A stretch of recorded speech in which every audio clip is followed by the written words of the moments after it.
Om Swastiastu. Perkenalkan, nama saya Adenela Safitri dengan NIM 19120510006, program studi pendidikan bahasa Bali dengan nomor 43 Trihita Karana.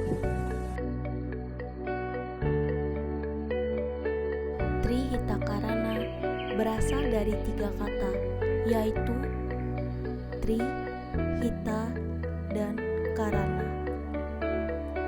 Tri yang berarti 3, Hita yang berarti kebahagiaan atau kesejahteraan, dan Karana yang berarti sebab atau penyebab.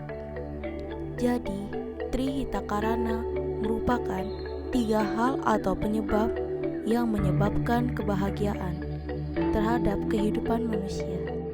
Di dalam penerapan Trihita Karana terdapat 3 bagian, yaitu pawongan, palemahan, dan juga parahyangan. Palemahan menjelaskan bagaimana hubungan manusia dengan lingkungan atau alam sekitarnya.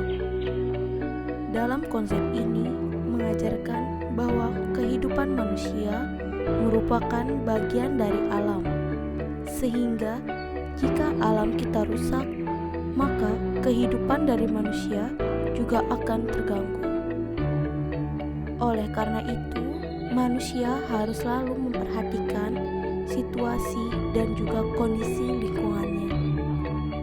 Lingkungan harus selalu dijaga dan dipelihara serta tidak dirusak, karena keindahan lingkungan dapat menimbulkan rasa tenang dan tentram dalam diri manusia.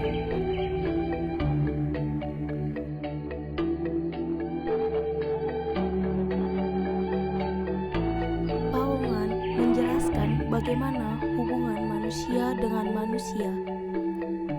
Manusia merupakan makhluk sosial yang tidak dapat hidup menyendiri. Manusia memerlukan bantuan dan kerjasama dengan orang lain. Hubungan antar manusia harus diatur dengan dasar saling asah, saling asih, dan juga saling asuh, yang artinya saling menghargai, saling mengasihi, dan juga saling membimbing. Parahyangan. Parahyangan merupakan hubungan manusia dengan Tuhan. Seperti yang kita ketahui bahwa manusia merupakan ciptaan dari Tuhan. Oleh karena itu, setiap manusia wajib berterima kasih, berbakti, dan selalu sujud kepada Tuhan Yang Maha Esa dalam bentuk